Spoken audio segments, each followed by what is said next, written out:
সীতানাথ প্রেমানন্দে একবার হরি হরি বলো নিতাই গৌরী সীতানাথ প্রেমানন্দে একবার হরি হরি বলো নিতাই গৌরী সীতানাথ প্রেমানন্দে একবার হরি হরি বলো। ভক্তবৃন্দের চরণে আমার কোটি কোটি দণ্ডবত প্রণিপাত। আজ চৈত্র মাসের পূর্ণিমা তিথি। চৈত্র মাসকে কি বলে? মধু মাস। এই মধু মাসের পূর্ণিমা তিথি। বৈশাখ মাসকে বলে মাধব মাস, চৈত্র মাসকে বলে মধু মাস। এই মধু মাসের আজ পূর্ণিমা তিথি। এই তিথিটি সকল দিক থেকে আজ খুব গুরুত্বপূর্ণ তিথি। আপনারা জানেন যে ভগবান শ্রীহরি রাস হয়েছিল শরৎকালে শরৎ পূর্ণিমা, কিন্তু আর একটা রাস হয়েছিল বসন্তকালের এই বসন্ত পূর্ণিমায়। এই বসন্ত পূর্ণিমায় শ্রীকৃষ্ণের রাস হয়েছিল। এই রাসের বর্ণনায় কোথায় পাই আমরা? শরৎকালের যে রাস তার নাম মহারাস। সেটি সুখদেব শ্রীমদ্ ভাগবতের দশম স্কন্ধে 5টি অধ্যায় জুড়ে বিরাট করে বর্ণনা করেছে। আর কবি জয়দেব তার যে গীত গোবিন্দম কাব্য, সেই কাব্যে গোবিন্দের বাসন্তী রাসের কথা বর্ণনা করেছে। বসন্তকালের যে রাস তাকে বলে বাসন্তী রাস, আর শরৎকালের রাস শারদীয় রাস। তাহলে বসন্তকালের রাসের বর্ণনা কে দিয়েছেন? কবি জয়দেব তার বিখ্যাত কাব্য গীত গোবিন্দম 12টি স্বর্গে রচিত গ্রন্থ রচনার প্রারম্ভেই কবি বলছেন, যদি হরি স্মরণে সরসংমন বিলাস পলাশ কুতূহল সিনু তদা জয়দেব সরস্বতী মধুর কমলকান্ত পদাবলী। যদি হরি স্মরণে সরসংমন, জয়দেব কোথাকার কবি? বাংলাদেশের কবি, বীরভূম জেলা। আজও জয়দেবের মেলা হয় কোথায় বলেন? কেন্দুবিল্ল। বোলপুর থেকে বাস ছাড়িয়ে কেন্দুবিল্ল যাওয়া হয়। সেই কেন্দুবিল্ল গ্রামে অজয় নদের তীরে কবি জয়দেবের বাংলা রবি জয়দেব কবি কান্ত কমল পদে করেছে সুরভি সংস্কৃতির কাঞ্চন কোকনদে। সত্যনাথের কবিতা আছে, বাংলার রবি জয়দেব কবি, বাংলার সাহিত্যের সূর্যতুল্য, বাংলার সূর্যতুল্য জয়দেব কবি। সংস্কৃতের কাঞ্চন কোকনদে, কাঞ্চন মানে সোনা, কোকনদ মানে পদ্ম। সংস্কৃতের সোনার পদ্ম রচনা করেছেন, যার সুগন্ধি ছড়িয়ে পড়েছে সর্বত্র। এই গীত গোবিন্দে এমনই জনপ্রিয় গ্রন্থ, সারা বিশ্বে, শুধু ভারতবর্ষে নয়, সারা বিশ্বে এই গীত গোবিন্দের জনপ্রিয়তা। কত ভাষায় যে গীত গোবিন্দ অনুবাদ হয়েছে তা বলা যায় না। এই গীত গোবিন্দ 12টি স্বর্গ আছে, একে বলে মহাকাব্য। মহাকাব্যের স্বর্গ থাকে, স্বর্গীয় থাকে। 12টি স্বর্গ আছে। এক একটি স্বর্গে এক একটি রাধা গোবিন্দের প্রেমের বর্ণনা। কোনটায় কলঞ্চয়িতা, কোনটায় মান, কোনটায় খণ্ডিতা, এবং প্রতিটি স্বর্গের এক একটি নামকরণ। শেষকালের যে স্বর্গটি দ্বাদশ স্বর্গ, তার নাম সুপ্রীত পীতাম্বর। সেখানে রাধা গোবিন্দের মিলন দেখানো হয়েছে। তাই কাব্যের প্রারম্ভে বলছেন, যদি হরি স্মরণে সরসংমন, গোবিন্দ ভাবনায় যদি চিত্তকে সরস করতে চাও। আমাদের চিত্ত বিষয় চিন্তা করে করে মরুভূমি হয়ে গেছে। সেই মরুভূমিতে যদি অমৃত নদীর স্রোত বহাতে চাও, তাহলে আর যদি গোবিন্দের লীলাবিলাসে কৌতূহল জাগে, সিনুতদা জয়দেব সরস্বতী মধুর কমলকান্ত পদাবলী, তাহলে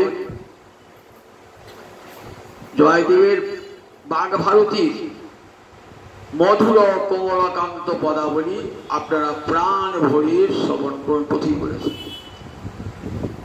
পদাবলী, এই কথাটি প্রথম জয়দেবের কবিতা বলা, তার পূর্বে পদাবলী কথাটি পাওয়া যায় না। পরবর্তীকাল থেকে আমরা দ্বাদশ শতকের কবি ছিলেন জয়দেব। পরবর্তীকালে মহাপ্রভু আবির্ভাবের পূর্বে খ্রিস্টীয় পঞ্চদশ শতকে বিদ্যাপতি এবং চণ্ডীদাস উঠেছে। বিদ্যাপতিকে বলা হয় অভিনব জয়দেব। কত বৈষ্ণব পদাবলী রচনা করেছেন। মহাপ্রভুর আগমনের সময় কত বৈষ্ণব কবি পদাবলী রচনা করেছেন। আবার মহাপ্রভুর অন্তর্ধানের পর, অপ্রকটের পর কত হাজার হাজার বৈষ্ণব পদাবলী রচিত হয়েছে। এই পদাবলী সাহিত্য বৈষ্ণব সম্প্রদায়ের গৌরব। বিশ্বের কোন ধর্মের এমন পদাবলী নাই। হাজার হাজার যারা বাংলা সাহিত্য নিয়ে পড়াশোনা করে তারা দেখবেন যে মধ্যযুগের বাংলা সাহিত্যের আকাশ এই পদাবলী সাহিত্যের কলকাকলিতে মুখরিত। কত শত কবি যে উদিত হয়েছিলেন বলা যায় না, এবং তাদের হাজার হাজার পদ গোটা বাংলা শুধু নয়, আজ বিশ্বকে পর্যন্ত মুগ্ধ করে রেখে দিয়েছে। এবং তারই সূচনা করেছিলেন দ্বাদশ শতকে এই কবি জয়দেব। কবি জয়দেবের গীত গোবিন্দ কাব্যটি বিখ্যাত কেন? বিখ্যাত এই কারণে স্বয়ং গোবিন্দ নিজ হাতে লিখে দিয়েছিলেন দেহি পদ পল্লবম উদারম। গোবিন্দ রাধারানীর উদার পদপল্লব তার মস্তকে পেতে চেয়েছেন। এটি গোবিন্দের নিজের হাতের লেখা। সেই যে এই গ্রন্থটি বিখ্যাত হয়ে আছে এই জয়দেবের গীত গোবিন্দ। সেই গীত গোবিন্দের রাসের বর্ণনা আছে। নিত্যতি যুবতী জনে ন সমঙ্গে সখী বিহরতি হরিদিহ মধুর বসন্তে। যুবতী গোপকন্যাগণের সঙ্গে গোবিন্দ রাসলীলা করেছেন। ধীর সমীরে যমুনা তীরে বসতি বনে প্রমাণ। আজ সেই বসন্ত রাসের তিথি। আবার দেখি আজকে বলদেবের রাস যাত্রা। শ্রীকৃষ্ণের রাস দেখছেন তো? আমরা ভাগবতের দশম স্কন্ধে দেখি বলদেবের রাস। শ্রী চৈতন্য ভাগবতে বৃন্দাবন দাস ঠাকুর প্রথমে বলদেবের রাসের কথা বর্ণনা করেছেন। কৃষ্ণ এবং বলরাম মথুরা চলে গেল, মথুরা থেকে দ্বারকা চলে গেল, দ্বারকা থেকে আবার এসেছিলেন শ্রীকৃষ্ণ এবং বলদেব। এবং 2 মাস মধু এবং মাধব মাসে বলরাম তার নিজ প্রিয় গোপীগণের সঙ্গে এই মধু ঋতুতে রাস নৃত্য করেছিলেন। বলরামের রাস ঠিক রাস বলা যায় না। ভগবানের রাস বলতে যেমন রসানাং সমূহ রাস, সমস্ত রসের একত্রীকরণ, বলদেবের রাসে তা নয়। কিন্তু গোপীগণের সঙ্গে নৃত্য করেছেন বলেই গৌণার্থে এটাকে বলা হয় বলদেবের রাসলীলা। আজকে বলদেবের রাসযাত্রা, গোবিন্দের বাসন্তী রাসযাত্রা। আবার রাম ভক্ত হনুমানের জন্ম জয়ন্তী তিথি আজকে, রাম ভক্ত হনুমান। আবার শ্যামানন্দ, শ্রীনিবাস, নরোত্তম, প্রাণ রামচন্দ্র, ভূগর্ভশ্রী লোকনাথ, জয় শ্যামানন্দ। গৌরহরি, নিতাই চাঁদ, অদ্বৈত, এই 3 জন যখন অপ্রকট হয়ে গেলেন তখন বৈষ্ণব সমাজ শূন্য হয়ে গেল। তখন সেই আকাশে আবার উদিত হলেন 3টি তারা। কে? শ্রীনিবাস আচার্য প্রভু, এই কাছে শ্রীনিবাস আচার্য জাজি গ্রামে। নরোত্তম কোথায়? খেতুরি, সিপাট খেতুরি, এখন রাজশাহী জেলার, এখন সেটা পূর্ববঙ্গে। নরোত্তম শ্রীনিবাস আচার্য মহাপ্রভুর দ্বিতীয় আবেশ অবতার, নরোত্তম ঠাকুর নিতাই চাঁদের অবতার, আর অদ্বৈতের প্রকাশ কে? এই শ্যামানন্দ প্রভু। ইনি উড়িষ্যার ধারেন্দ্র বাহাদুর গ্রামে জন্মগ্রহণ করেছিলেন। এই শ্যামানন্দ প্রভুর কথা আর হনুমান জয়ন্তী সামান্য কথা আপনাদের শোনাব। রামায়ণে হনুমান একটা বড় ভূমিকা আমরা দেখতে পাই। হনুমানের পিতার নাম ছিল কেশরী, কিন্তু পবন দেবের আশীর্বাদে হয়েছিল বলে হনুমানকে পবন পুত্র বলা হয়। আসলে বানররাজ কেশরীর পুত্র ছিলেন, মায়ের নাম ছিল অঞ্জনা। বাল্যকাল থেকে জন্মগ্রহণ করে কিরকম বীর শক্তিমানও জন্মেছিলেন। সূর্য যখন ভোরবেলা ওঠে না, দেখতে লাল ভারত ফল বয়ে করে সূর্যকে খেতে গিয়েছে। সঙ্গে সঙ্গে পবনদেব সূর্যের তেজকে রক্ষা করছেন। রাহু এসেছেন, রাহুকে গ্রাস করতে গিয়েছেন। ইন্দ্রের ঐরাবতকে আঘাত করতে গিয়েছেন। তখন দেবরাজ ইন্দ্র বজ্র দিয়ে এই বানরাজ হনুমানের একটা চোয়াল ভেঙে দিয়েছিল, বাম হনুমান। সেই নাম হলো হনুমান। হনুমানের চল দেশটাকে বলে হনুমান, তাই নাম হয়ে গেল হনুমান। এই হনুমানকে কখন রামচন্দ্র আবিষ্কার করলেন? দেখুন, সীতা দেবীকে হারিয়ে রাম এবং লক্ষ্মণ অনুসন্ধান করতে বার হয়েছে। কোথায় গিয়ে পৌঁছালেন? ঋষ্যমুখ পর্বতের কাছে। ঋষ্যমুখ পর্বত, পম্পা সরোবরের তীরে ঋষ্যমুখ পর্বতের কাছে। তখন বর্ষাকাল, বর্ষাকাল তো আর যুদ্ধ করবার সময় নয়। এবং কোথায় যে সীতা আছে, রাবণ যে কোথায় নিয়ে গেছে সীতাকে, এটাও রামচন্দ্র অনুসন্ধান করে বুঝতে পারছেন না। এই সময় বালির ভাই সুগ্রীব, সেও বিতাড়িত হয়ে ওই ঋষ্যমুখ পর্বতের গুহায় লুকিয়ে আছে। হনুমান তার সঙ্গে রয়েছে। হনুমান এলেন একটা ব্রাহ্মণের বেশে। হনুমান বলে মনে করেন এই গাছের ডালে যে হনুমান দেখে হনুমান হয়, কিন্তু মানুষ একবারে, জানেন তো, বেদবিদ্যায় সুপণ্ডিত, ব্যাকরণে সুপণ্ডিত, বুদ্ধিমান। তার যে কথাগুলি শোনা যায় না, অনেক বিদ্যার বুদ্ধিমান, তার অর্থ বুঝতে পারে না। দেখতে দক্ষিণ ভারতের মানুষ খান দেখতে বানরের মতো, হনুমানের মতো। আর বলে রামচন্দ্র বানর সেনায় যুদ্ধ করেছেন, কোনটাই বানর সেনা নয়, কিন্তু সব দেখতে বাঁদরের মতো, কালো কালো রং বলে আর বলে বানর সেনা। আসলে কেউ বানর নয়, হনুমানও বানর নয়, হনুমান মানুষ। হনুমান খুব বুদ্ধিমান, বিচক্ষণ, রাজনীতিবিদ, শাস্ত্রে সুপণ্ডিত। তিনি বলে এইখানে দু ভাই অস্ত্র ধারণ করে ঘুরে বেড়াচ্ছে, উদ্দেশ্য কি? যে আছি ব্রাহ্মণ বেশে। জানলেন যে সীতা উদ্ধারের জন্য এরা দু ভাই অযোধ্যার রাজপুত্র, এরা এসেছেন ঋষ্যমুখ পর্বতে। তখন বলে আসুন আপনাদেরকে সুগ্রীব রাজা, এই কিষ্কিন্ধার রাজা সুগ্রীবের সঙ্গে পরিচয় করে দিন। এর দাদা বালি একে রাজ্য থেকে বিতাড়িত করেছে। যদি আপনারা এই সুগ্রীবকে আবার কিষ্কিন্ধার সিংহাসনে বসাতে পারেন, তাহলে সীতা উদ্ধারে সাহায্য করবে সুগ্রীব। সেখানে গিয়ে সুগ্রীবের সঙ্গে সন্ধি হল যে বালিকে হত্যা করে তোমাকে কিষ্কিন্ধার রাজ সিংহাসনে বসাবো, বিনিময়ে তুমি আমাকে সীতা উদ্ধারে সাহায্য করবে। প্রতিশ্রুতি দিলেন। বালিকে হত্যা করে রামচন্দ্র কিষ্কিন্ধার সিংহাসনে সুগ্রীবকে বসালেন। তারপর বহুদিন কেটে গেছে। সুগ্রীব কিন্তু কথা ভুলে গেছে যে রামচন্দ্রকে সাহায্য করতে হবে। লক্ষ্মণ একবারে ক্রোধে উন্মত্ত হয়ে গিয়েছে।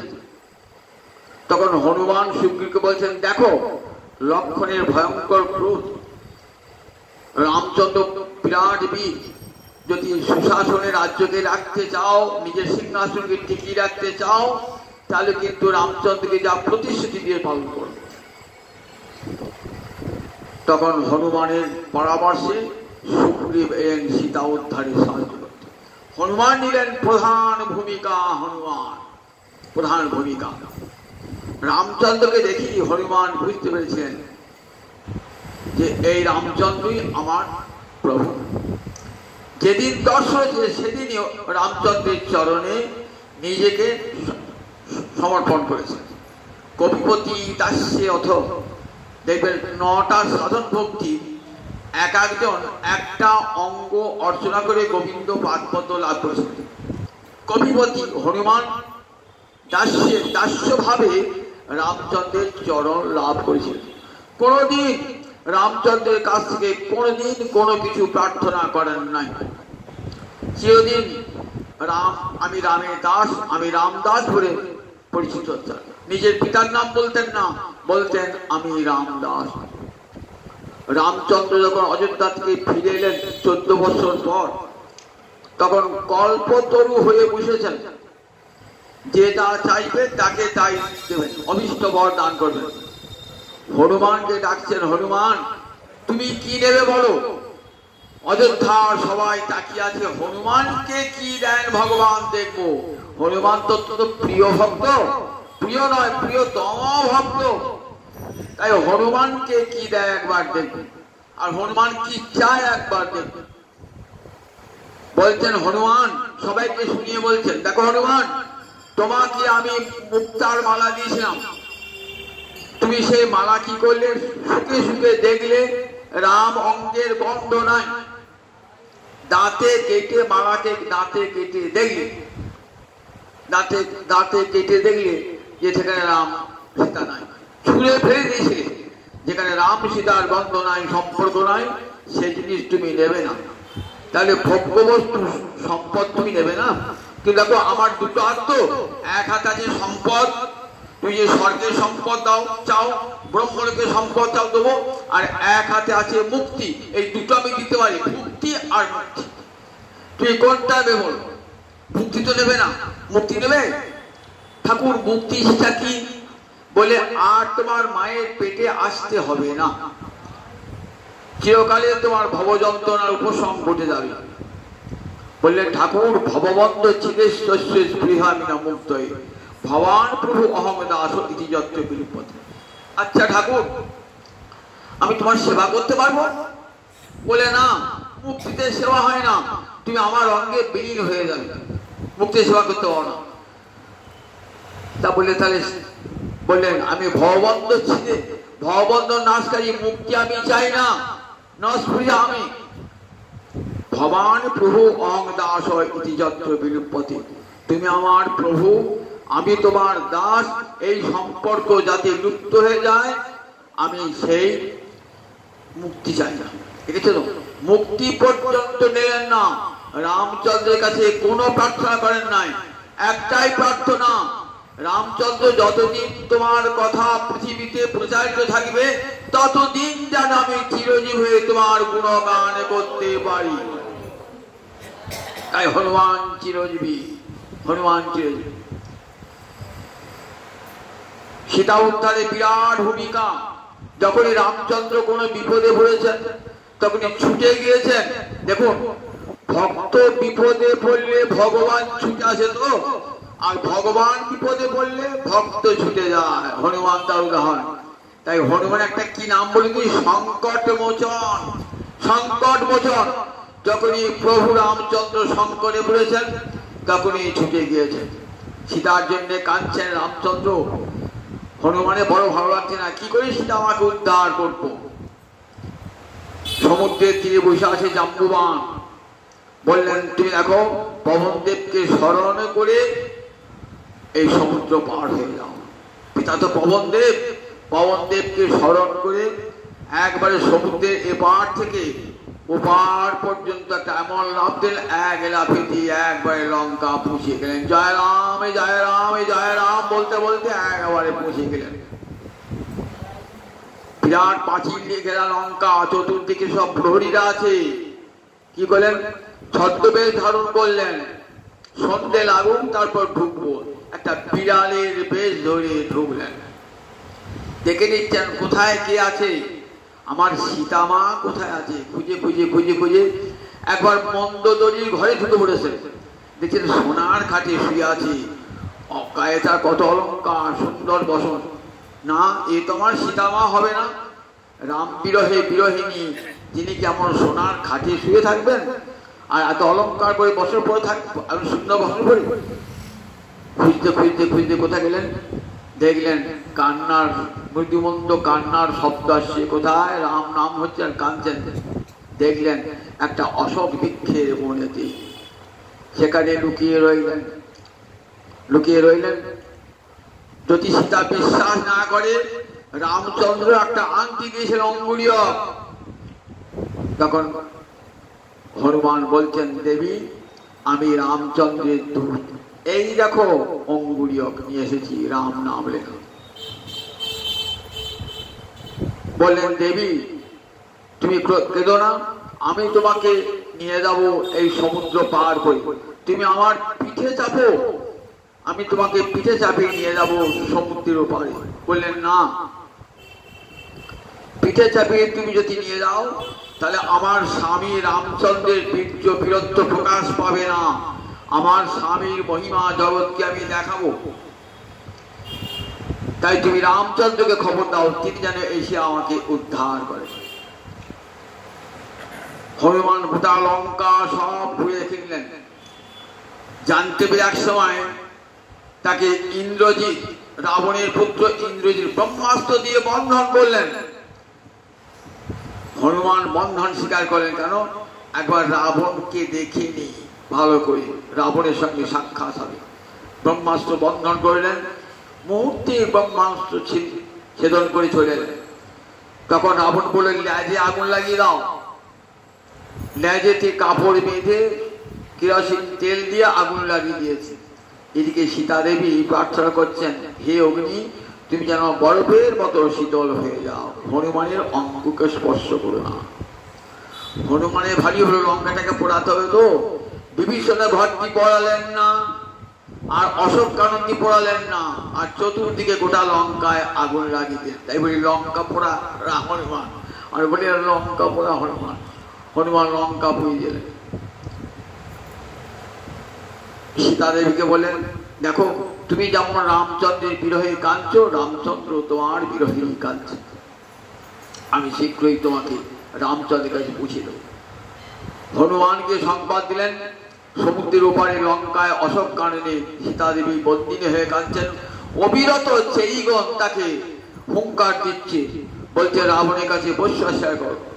সীতা দেবী বলছে, আমি মৃত্যুবরণ করবো, তথাপি রাবণের কাছে বৈশ্যতা স্বীকার করবো না, করবো না, করবো না। আমি মৃত্যুবরণ করব, এই আত্মহত্যা করব এই গাছে অশোক কাননে গলায় দড়ি দিয়ে, তথাপি আমি ওই আত্মসমর্পণ করব না। রামচন্দ্র সন্ধান পেলেন রয়েছে সীতা। তখন সুগ্রীব, অঙ্গদ, নীল, নল সব বানর সেনা প্রস্তুত হলেন।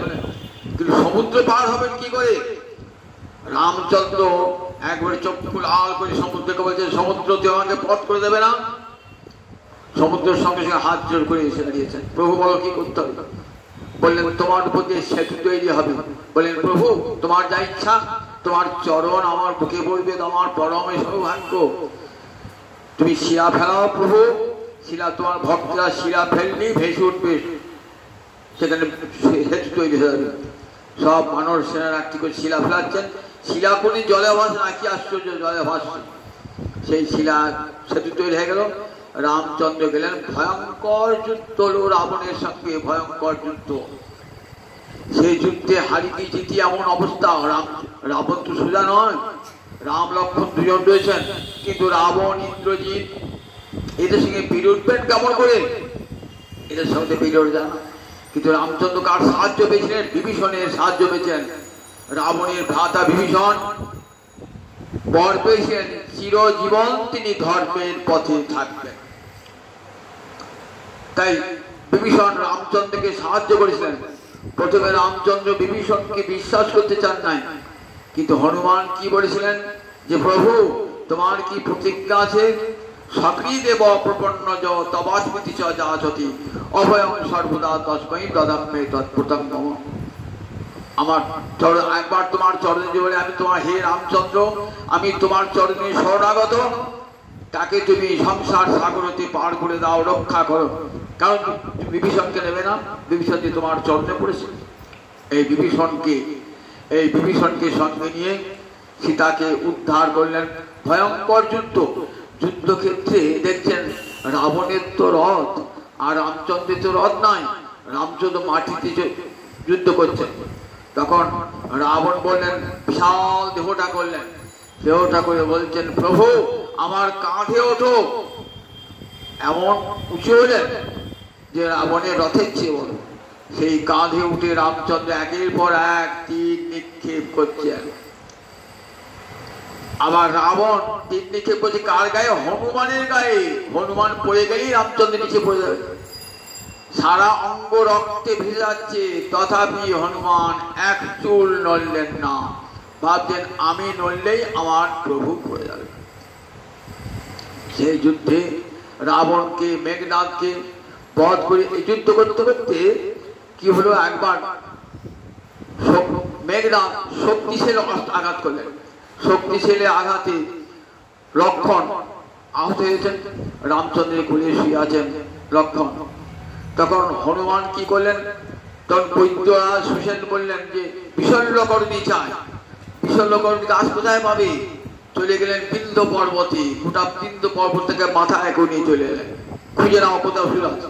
সুসেন বৈদ্য খুঁজলেন বিশল্যকরণী, সেই থেকে ওষুধ তৈরি হলো, লক্ষ্মণ আবার প্রাণ ফিরে পেল। আবার এক সময় নাগেরা সাপেরা সর্বমান নিক্ষেপ করেছে, রাম আর লক্ষ্মণকে সাপে জড়িয়ে ধরেছে। তখন লক্ষ্মণ বলছে যারা গরুকে স্মরণ করো। হনুমান তখন গরুকে ডাকতে গিয়েছেন, গরু ছুটে এসেছে। গরু আসা মাত্রই সঙ্গে সঙ্গে নাগ থেকে সাপ থেকে মুক্ত হয়ে গেলেন। মুক্ত হওয়ার পর বলছেন, গরু তুমি কি চাও বলো? আমাদেরকে নাগ পাশ থেকে মুক্ত করলেন।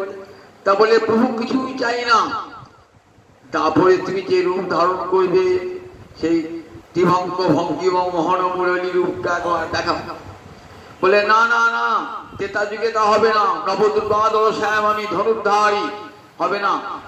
বলে একবার দেখাও প্রভু, ওই রূপটা একবার দেখতে ইচ্ছা করি আমি।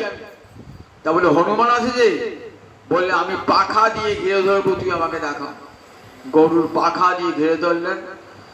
রামচন্দ্র কি হলেন, একবারে এই নবঘন শ্যাম একবারে ত্রিভঙ্গ ভঙ্গি হয়ে দাঁড়ালেন, প্রণাম করে চলে গেলেন। হনুমান জানতে পেরেছিলেন, দেখুন সেই তারপরে আবার হনুমান এসেছেন। সব যুগে হনুমান আছেন তো, চিরজীবিত বিচারেন তো হনুমান। যখন দ্বারকায় লীলা হচ্ছে না, তখন বললেন যাও গরুর কাছে, গরু তুমি হনুমানকে ডেকে নিয়ে এসো। গরুকে হনুমানকে ডাকতে গিয়েছে, বলছেন দেখো যদুপতি ডাকছে। একবার রাম মূর্তি অঙ্কন করছিলেন তো, যদুপতি কোনো গ্রাহ্যই করলেন না, যদুপতি গ্রাহ্য করলেন না। যদিও জানেন রাম এবং কৃষ্ণ একই, তথাপি মম সর্বসঙ্গে রাম ও কোমল লোচন, আমার আরাধ্য দেবতা রামচন্দ্র। দেখেছেন তো, একে বলে নিষ্ঠা, এটা গোলামি নয়, নিষ্ঠা। যার যেটা আরাধ্য দেবতা তাতে নিষ্ঠা থাকার নাম, তাহলে ভক্তি হয় না। একনিষ্ঠ না হলে ভক্তি হয় না। রামচন্দ্র দেখিয়েছেন এই নিষ্ঠা না থাকলে পরে ভক্তি হয় না। যাবেন না, বারবার বলছেন, তখন ল্যাস ধরে টান মেরেছেন। তখন হনুমান এমন একটি থাপ্পড় মেরেছেন গরুকে, গরু সেই থাপ্পড় খেয়ে এসে একবারে দ্বারকানাথ গোবিন্দের চরণে পড়েছে। কি হলো? গোবিন্দ হাসছেন। গোবিন্দ জানেন এদিকে হবে, জানোয়ারটার কাছে পাঠালেন। ও যদুপতি মানে বোঝেন কি অনুভূতি? আমি যদুপতি যাচ্ছি, দেখুন গালে, আমার গালে থাপ্পড় নেই, কি করেছে আমাকে দেখো। হাস্য প্রভু, তুই এবার বলগাকে যে রঘুপতি ডাকছে, রঘুপতি বলগান আবার যদি মারে, বলে আর মারবে না। এইবার কি বলছে, হনুমান তোমাকে রঘুপতি ডাকছে। রঘুপতি, রঘুপতি রাঘব রাজা রাম পতিত পাবন সীতারাম, রঘুপতি রাঘব রাজা রাম পতিত পাবন সীতারাম করতে করতে আসে, জয় রাম জয় রাম জয় রাম করতে করতে আসে। কৃষ্ণ তাড়াতাড়ি রাম রূপ ধারণ করেছেন। বড় বলছি লক্ষণ রূপ ধারণ করো। রুক্মিণীকে বলছেন তুমি সীতার রূপ ধারণ করো, প্রণাম করে শোধ নিলেন। দেদাই যে গোবিন্দ যা করছেন তার শোধ দিলেন। দেখো রামচন্দ্র দেখালেন ত্রেতা যুগে। আবার গৌরিয়া এসেছিলেন। গৌরিয়া কে বলুন দেখিনি? হনুমান। মুরারি হলো সেই হনুমান। গৌরী বলছেন আমি বীর রাঘবেন্দ্র, তুমি বীর হনুমান, আমি সেই রাঘবেন্দ্র রামচন্দ্র।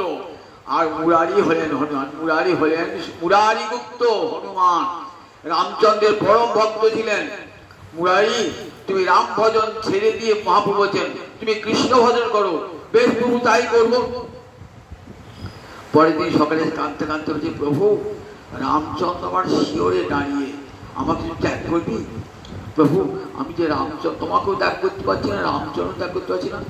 জড়িয়ে ধরেছে আমার মহাপ্রভু, জড়িয়ে ধরে বলছেন দেখ আজ থেকে তোর নাম মুরারি গুপ্ত। তোর নাম তো মুরারি গুপ্ত, মুরারি মানে কৃষ্ণ, তোর হৃদয়ে গুপ্ত হয়ে রয়েছেন, তাই মুরারি গুপ্ত নাম তোর সার্থক। জড়িয়ে ধরে বললেন জগৎকে দেখাবার জন্য দেখো সেই মুরারি আবার সেই রাম নিষ্ঠানী গৌরাঙ্গ লীলাতে এসেছে। সব দিকে আছে। লঙ্কায় রাবণ নিধন হওয়ার পর যখন আবার ফিরে এলেন অযোধ্যায়, হনুমান এসেছেন সংবাদ দিতে। কোথায়? প্রথমে ভরতকে পাঠিয়েছে, যাও ভরতের কোনো সন্দেহ আছে কিনা, আমি ফিরে গেলে ভরত আমাকে হত্যা করতে পারি কিনা। হনুমান এসেছেন। কাকে? গোপ চণ্ডালকে আগে খবর দিয়েছেন, গোপ চণ্ডালকে বিমানে তুলেছেন। তারপরে হনুমান আসছেন। হনুমান ভরতকে খবর দিয়ে, ভরত কিন্তু সেই রয়েছেন নন্দীগ্রামে রামচন্দ্রের পারিকল্প ছত্র ধারণ করে কবে রামচন্দ্র আসবেন বলে। কিন্তু ভরত আর এমন চরিত্রা সবাই সন্দেহ করেছে, কিন্তু সন্দেহের ঊর্ধ্বে তিনি রামচরণ ছাড়া কিছুই জানতেন না। জগৎ তাই নির্দোষী নিরপরাধের কেমন দণ্ড হয় দেখুন। সবারই কাছে সবারই চোখে সন্দেহ ভরত। ভরত কিন্তু রাম নিষ্ঠায় অচল এলেন। আসা অযোধ্যায় মহা আনন্দ। অযোধ্যায় নিয়ে এলেন হনুমান। হনুমান থাকলেন, হনুমানকে বর দিতে চাইলেন, বললেন আমি মুক্তি চাই না, আমি যুগে যুগে রামদাস হয়ে থাকবো। তুমি আমাকে এই বর দাও, যতদিন পৃথিবীতে রাম নাম থাকবে যতদিন ততদিন আমি যেন জীবিত হয়ে থাকি এবং তোমার গুণগান করতে পারি। যেখানে রাম কথা হয় না সেখানে যান হনুমান। তুলসী দাস যখন রামচন্দ্র করছেন না, তখন এক দরিদ্র ব্রাহ্মণের বেশে পাশে বসে রাম কথা শুনতেন। তুলসী দাস বলছেন আমাকে একদিন পিছনে পিছনে গেলেন, তুমি কে বলো তো, প্রতিদিন এসে বসো। তখন দেখবে আমার স্বরূপ। দেখেন হনুমান রামচন্দ্রকে দেখাবে, বলে হ্যাঁ তোমাকে রামচন্দ্রকে দেখাবো। তাই হনুমান শ্রীরাম ভকত রাজ, কপিকুলে জন্মী বীর হনুমান শ্রীরাম ভকত রাজ। তাই আজ আমরা হনুমান চালিসা পাঠ করি, সংকট মোচন স্তব পাঠ করি, পবন তনয় সংকট হরণ মঙ্গল মূরতি রূপ। আজ বলে হনুমানকে প্রণাম জানাই। জগতে দেখালেন যে ভক্ত কেমন হয় আর ভগবান কেমন ভক্তের বশীভূত হয়। আজকে এই শুভ দিনটিতে আর একজন আবির্ভাব হয়েছিল, যিনি শ্যামানন্দ। একটুকে যার কথা বললাম শ্যামানন্দ, অদ্বৈত প্রভু শ্যামানন্দ রূপে অবতীর্ণ হয়েছিলেন উড়িষ্যায় ধারেন্দ্র বাহাদুর বলে জায়গা। সদ্গোপের ছেলে, বাবার নাম ছিল কৃষ্ণ মণ্ডল, নাম হয়েছিল দুঃখী। অনেক সন্তানের মৃত্যুর পর শ্যামানন্দ প্রভুর জন্ম। তাই গ্রামের লোকের ঠিক করেছে অনেকগুলি সন্তান রয়ে গেল, নাম দাও দুঃখী। সেই দুঃখী পড়াশোনায় সুপণ্ডিত হয়ে উঠে বটে, কিন্তু মনটি কৃষ্ণ অনুরাগী ভরা। পিতাকে জানালেন আমি দীক্ষা গ্রহণ করব।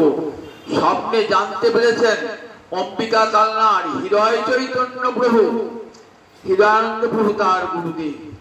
এই হৃদয়ানন্দ কে ছিলেন? আমাদের গদাধর পণ্ডিতের ভ্রাতুষ্পুত্র বাণীনাথ ভরতপুরে থাকতেন। তার দুই পুত্র নয়নানন্দ আর হৃদয়ানন্দ। গৌরীদাস পণ্ডিত কালনায় যে নিতাই গৌর প্রতিষ্ঠা করেছিলেন, তার সেবক পাবার জন্য কি করলেন? গদাধরের কাছে প্রার্থনা জানালেন। গদাধর তখন দিলেন ওই হৃদয়ানন্দকে। সেই হৃদয়ানন্দ এই গুরুদেব বলে আসছেন হৃদয়ানন্দ কাছে। কোথায় উড়িষ্যা আর কোথায় অম্বিকা কালনা, কি করে আসবেন? বাউলে পথ চিনবি কেমন করে? বললেন অনেক লোক গঙ্গা স্নান করতে যাচ্ছে অম্বিকা কালনা, তাদের সঙ্গে যাব। তাদের সঙ্গে এসে কোথায় বুঝতে হলেন? এসে একবারে সাক্ষাৎ দেখার সঙ্গে ভাবলেন একেই তো আপনি স্বপ্নে দেখেছি, ইনি আমার গুরুদেব। গুরুদেবও জানতে হলেন এ তো আমার জন্ম জন্মান্তরের শিষ্য। গুরুদেবের সঙ্গে শিষ্যের সম্পর্ক এক জন্মে নয়, চক্ষুদান দিলা যেই জন্মে জন্মে গুরু সেই। যতক্ষণ পর্যন্ত সেই গুরুটিকে শিষ্য না পাচ্ছে ততক্ষণ তার দীক্ষা হবে না। তাই কোথা থেকে কোথায়? সুদূর উড়িষ্যা, সেখান থেকে এলেন এই অম্বিকা কালনায়। চরণে লুটিয়ে বললেন সেবাদিনে কি ফুল বাগানে জল দেবে। ফুল বাগানে জল দিতে দিতে মাথায় ঘা হয়ে গেল। গুরুদেব দেখছেন কি গপার গুরু ভক্তি, মাথায় ঘা হয়েছে, ঘায়ে পোকা হয়েছে। একদিন দেখছেন জল ঢালছেন তো একটা পোকা মাথা থেকে পড়ে গেল। দেখি তো মাথা দেখি বিশাল ঘা পোকা। গুরুদেব পরম আদরে হাত করে দিলেন, কিছুদিনের মধ্যে সুস্থ হয়ে গেলেন। বলেন এই শিষ্যের দ্বারা আমার আরো অনেক কিছু করতে হবে। তখন কোথায় পাঠালেন? যাও বৃন্দাবনে। বৃন্দাবনে তখন কে রয়েছেন? শ্রীনিবাস রয়েছেন, নরোত্তম রয়েছেন। আবার গেলেন শ্যামানন্দ। শ্রীনিবাস, নরোত্তম, প্রাণ রামচন্দ্র, ভূগর্ভশী লোকনাথ, জয় শ্যামানন্দ। আমার তিন প্রভুর মিলন ঘটল। শ্রীজীব গোস্বামীর কাছে ভক্তি শাস্ত্র পড়াশোনা করলেন শ্যামানন্দ প্রভু। ভক্তি শাস্ত্র পড়াশোনা করে এবার শ্যামানন্দ প্রভুকে এবং শ্রীনিবাস আচার্যকে প্রভু বললেন দেখো শ্যামানন্দ, এই গোস্বামীরা যে গ্রন্থাদি রচনা করেছেন এই গ্রন্থ রাঢ়বঙ্গে প্রচার করতে হবে। কে রাঢ়বঙ্গে প্রচার করবে? না, দেখো তোমরা তিনজন, শ্রীনিবাস, নরোত্তম এবং এই শ্যামানন্দ, এই তিনজন রাঢ়বঙ্গে এই গ্রন্থ নিয়ে যাও এবং সেই গ্রন্থ নিয়ে গোস্বামী গ্রন্থের প্রচার হবে। গোস্বামীর গ্রন্থ সব সংস্কৃত ভাষায় লেখা, বাংলা ভাষায় কোনো গ্রন্থ ছিল না।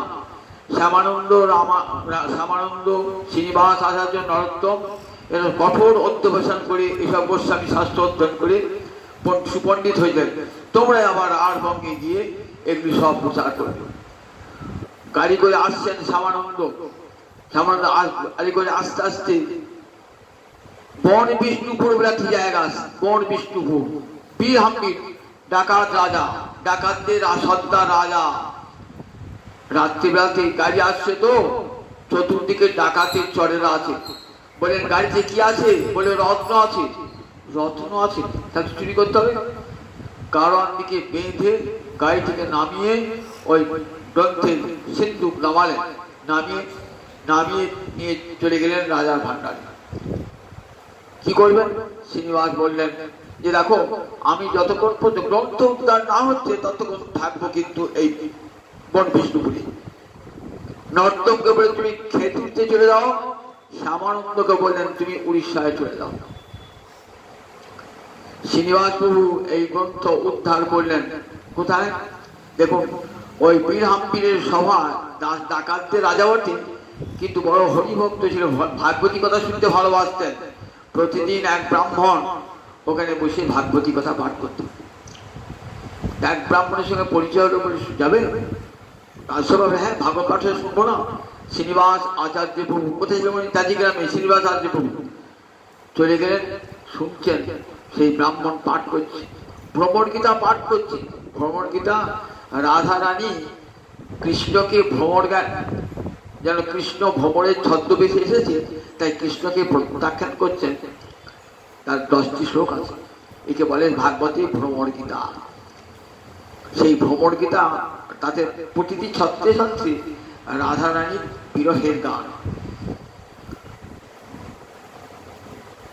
কিন্তু এমন সুন্দর ভ্রমর গীতা, কিন্তু পাঠ বা ব্যাখ্যা তিনটি মনোগ্রাহী হচ্ছে না।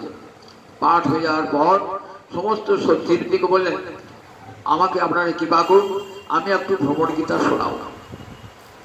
রাজাও রাজি হয়ে বলে ঠিক আছে শোনাও। তখন ব্যাসাসনে বসে অপূর্ব সুন্দর কণ্ঠে প্রতিটি ভগবদ গীতার শ্লোকে বিশুদ্ধ উচ্চারণ করে তার সুন্দর ব্যাখ্যা দিতে আরম্ভ করলেন। রাজা শুনছেন রাধারানীর সেই বিরহ গীতি, শুনতে শুনতে রাজার দু নয়নে জলধারা। রাজা উচ্চ সিংহাসনে পাশে বসেছিলেন, নেমে এসে আচার্য প্রভুর চরণে নত হলেন। আজ থেকে আমার দেহ মন প্রাণ সব তোমার চরণে অর্পণ করলাম।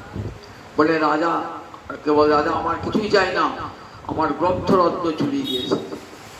গ্রন্থরত্ন বলে কাঠের সিন্ধুকে ছিল, বলে সব আছে। গিয়ে দেখলেন সবের ৮০ গ্রন্থ ভরা বেদিকায়। সমস্ত গ্রন্থ উদ্ধার করলেন। রাজা বীরহাম্বির শরণাগত শিষ্য হলেন, সপরিবারে রাজা শিষ্য হয়ে থাকলেন। শ্রীনিবাস আচার্য প্রভু গাড়ি করে পাঠিয়ে দিলেন রাঢ়বঙ্গে সেই গ্রন্থ। সেই রাঢ়বঙ্গে গ্রন্থ এলো। এদিকে চলে গেলেন শ্যামানন্দ প্রভু উড়িষ্যায়। তার পূর্বে কিন্তু খেজুরিতে বিরাট বৈষ্ণব সম্মেলন হয় দোল পূর্ণিমা উপলক্ষে। সেই দোল পূর্ণিমায় উপলক্ষে শ্যামানন্দ সেখানে উপস্থিত ছিলেন। শ্যামানন্দ দোল পূর্ণিমার পর শ্যামানন্দ আবার বৃন্দাবনে ফিরে গেলেন।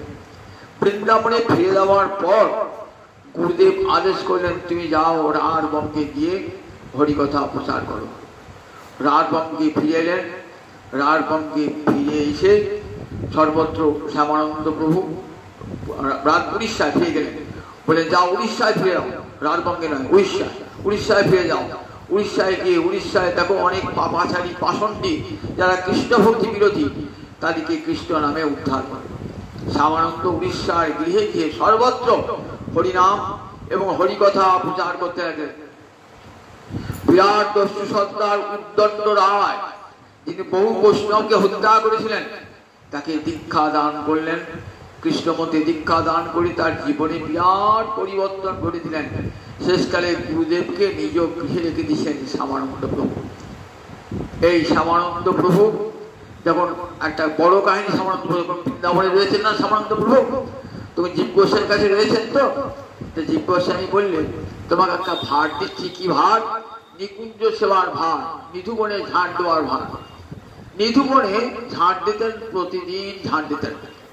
ঝাঁট দিতে দিতে একদিন দেখছেন একটা নুপুর, সোনার নুপুর পরিয়াছের কাজ করে। সেই সোনার নুপুরটা পেয়ে রেখে দিলেন, নিজের কাপড়ে বেঁধে দিলেন। কিছুক্ষণ পর এক বৃদ্ধা রমণী এসেছেন, দিয়ে বলছেন, আচ্ছা এখানে আমার ঘরের এক বধূ একটা নুপুর পড়েছিল, নুপুরটা একটু আলগা হয়ে গেছে, পড়েছিল যমুনায় জল আনতে গিয়েছিল, আনতে গিয়ে নুপুরটা পড়ে গিয়েছিল। কার নুপুরটা তুই পেয়েছো কি? খুলে দেখেন এটা। বলেন হ্যাঁ। বললেন না, তোমার পুত্রবধূ। দেখে ভাবি দরিদ্র মহিলার পুত্রবধূ সোনার নুপুর হবে কেমন করে? তো তাই নয়, এই নুপুর আমি হাতে স্পর্শ করার সঙ্গে সঙ্গে আমার অষ্টসাত্ত্বিক ভাব জেগেছে অন্তরে। নিশ্চয়ই কোনো মহাদেবীর চরণের নুপুর। বলে নুপুর আমি দেবো, ফেরত দেবো, কিন্তু যে মালিক নুপুরের তাকে আনতে হবে। কে ললিতা গেছিলেন বৃদ্ধা ব্রাহ্মণী বেশে। ললিতাকে রাধানী দেবে না, তুই না গেলে দেবে না। তখন রাধানী বালিকা বেশে এলেন। বলে এই দেখো আমার ডান পায়ের নুপুর, দেখো তাহলে বুঝতে পারো আমার মা পায়ের নুপুর ছিল। দেখলেন ডান পায়ের নুপুর। রাধানীকে ফিরিয়ে দিলেন। আর দেখছেন নাই সেই বালিকা। তখন হাওয়া হাওয়া করে মারতে কাঁদছেন। দেবী দেখা যখন দিলে, একবার স্বরূপ দেখালে না, তখন আকাশবাণী হচ্ছে, ওরে শ্যামানন্দ, তুই যদি স্বরূপ দেখিস দেখতে পাবি না এই চোখে। মঞ্জরি দেহ ছাড়া, রাধানীর সখী ছাড়া এই রূপ দেখা যায় না। জীব গোস্বামীর কাছে মঞ্জরি দেহ গ্রহণ করলেন। মঞ্জরি দেহ গ্রহণ করে সখী হব না, আগে ছিল সূক্ষ্ম রসের উপাসক। জীব গোস্বামীর কাছে মধুর রসের উপাসনা গ্রহণ করলেন। বলে রাধাকুণ্ডে স্নান করে আয়। রাধাকুণ্ডে স্নান করে ললিতা কানে রাধা মন্ত্র দান করলেন। এইবার দর্শন হলো, নয়ন মুদ্রিত করে দেখছেন রাধারানী ধ্যানের দেবী, তার নয়ন সংখ্যারি, কি অপূর্ব রূপ, কৃষ্ণ বিনোদিনী শ্যাম মনোমোহিনী রাধারানী দাঁড়িয়েছেন, অপূর্ব রূপে দাঁড়িয়েছেন, নয়ন মনোরোভা। দর্শন করে দেখ শ্যামানন্দ, শ্যামানন্দ নাম হয়েছিল কনকমঞ্জরি, কনকমঞ্জরি। দেখ তুই আমার মনে আনন্দ দান করেছিস, তাই তোর নাম হবে শ্যামানন্দ। শ্যামা মানে রাধারানী, শ্যাম মানে রাধা গোবিন্দ, আর শ্যামা মানে রাধারানী। শ্যামা তার আমার মনে আমার নুপুর খুঁজে দিয়ে আনন্দ, আমার আমার নুপুর খুঁজে দিয়ে আমার মনে আনন্দ সৃষ্টি করেছি, তাই দেখ এই নুপুরের ছাপ তোর কপালে দিলাম। আর নিজের হৃদয় থেকে বার করলেন শ্যামমোহন মূর্তি, সেই মূর্তি দান, শ্যাম সুন্দর মূর্তি দান করলেন, এই বিকৃতি প্রতিষ্ঠা করবি আর এই তিলক সেবা করবি। এদিকে কালনার হৃদয় চৈতন্য শুনেছেন যে আমার শিষ্য ওখানে গিয়ে আমার তিলক পরিত্যাগ করেছে, আমি যে তিলক করে সেই তিলক পরিত্যাগ করেছে, সেই তিলক পরিত্যাগ করেছে, নিত্যানন্দের তিলক ছিল, তিলক পরিত্যাগ করেছে। আমাকে আমার গুরু, আমি যে গুরু সে অস্বীকার করেছে। তখন ক্রুদ্ধ হয়ে গেল, কয়েকজন বৈষ্ণবকে পাঠালেন, শ্রী ঘোষকে পত্র দিলেন, শিবগুড়ি পাঠিয়ে দেন, শিবগুড়ি পাঠিয়ে দেন আমাদের ইয়েকে শ্যামানন্দকে। শ্যামানন্দ ফিরে এলেন, শ্যামানন্দ ফিরে আসা বল, তুই কি করেছিস? আমার দেওয়া তিলক তুই মুছে দিয়ে এই কোন তুলি তিলক নিয়েছিস? বললেন প্রভু এটা আপনারই কি পায়, আমার কি পায়? তাহলে আমি মুছে দিচ্ছি, আমার কি পায়? বললেন প্রভু আপনি তো আমার গুরু, আপনি যদি মুছে দেন মুছে দেন। মুছ থেকে গামছা দিয়ে ঘষছেন, কিছুতেই আর রাধারানী উপরে ছাপ আর যায় না, ছাপ যায় না। তখন বললেন তুই ধন্য। তখন পড়ে গেছেন শিষ্যকে, তোর গুরুকে? বলে আমার গুরু তো হৃদয় চৈতন্য, তোমারই কৃপায় এই নুপুর চিহ্ন পেয়েছে। সেই থেকে শ্যামানন্দী আলাদা সম্প্রদায়, শ্যামানন্দী সম্প্রদায়, ওদের নুপুরের তিলক। গুরুদেব হৃদয় চৈতন্য প্রভু, এই হৃদয় চৈতন্য গৌরী দাসের শিষ্য ছিল, নাম ছিল হৃদয়ানন্দ। ফাল্গুন মাসে দোল উৎসব হবে, তো গৌরীদাস গিয়েছেন, অনেক দূরে গেছে, শিষ্য বাড়িতে গিয়েছেন, কিন্তু আসার নাম নাই। এদিকে ফাল্গুনী পূর্ণিমা এসে উপস্থিত, কি করবেন? তখন ওই হৃদয়ানন্দ সব শিষ্যগণকে চিঠি লিখেছেন, শিষ্য বাড়ি ঘুরে সমস্ত জিনিসপত্র জোগাড় করেছেন। গুরুদেব ঠিক ওই তিনি উপস্থিত হয়েছেন। বলে এসব কে করলো? বলে আমি করেছি প্রভু, তোমার আসতে দেখে। বললেন এত বড় স্পর্ধা, গুরুর অনুমতি ব্যতি রেখে তুই এগুলি করলি, যে দূর হয়ে যাও আশ্রম থেকে। ফিরে এলেন, গঙ্গার তীরে বসে হৃদয়ানন্দ কাঁদছেন, গুরু ত্যাগ করেছেন তো হৃদয়ানন্দ কাঁদছেন।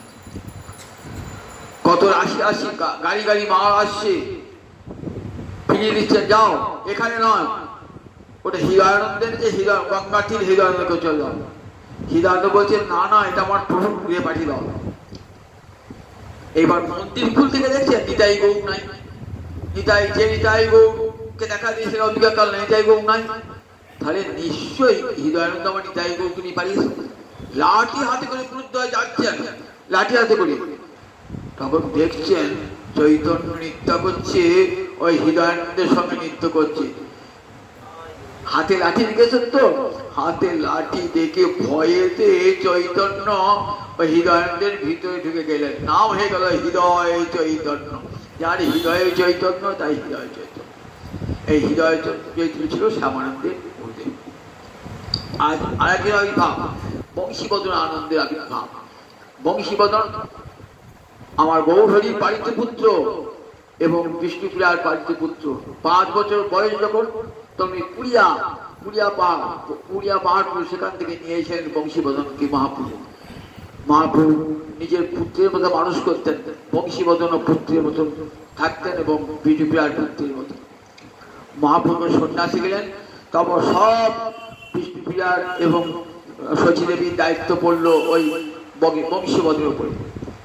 তার যখন অপ্রকট হলো, স্বপ্ন দান করলেন মহাপ্রভু, বংশীবদন আমি যে নিম্ববৃক্ষের তলায় জন্মগ্রহণ করেছিলাম সেই নিম্ববৃক্ষ কেটে আমার মূর্তি নির্মাণ করো, তুমি তার সেবা করো।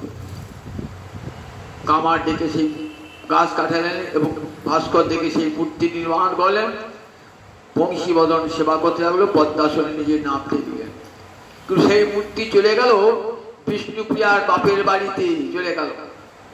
এখন ধামেশ্বর মহাপ্রভু বিষ্ণুপ্রিয়ার বাপের বাড়ি, ওখানে চলে গেলেন সেই মূর্তি। তখন চলে গেলেন আমাদের বংশীবদন বৃন্দাবনে গিয়ে তখন বলরাম বলে দাও, তুমি ফিরে যাও, বাগনাপাড়ায় গিয়ে আমার মূর্তি প্রতিষ্ঠা করো। বাগনাপাড়া কালনার কাছে এত বাগনাপাড়া আছে, বাঘকে কৃষ্ণ নাম করিয়েছিলেন, তাই নাম হলো বাগনাপাড়া।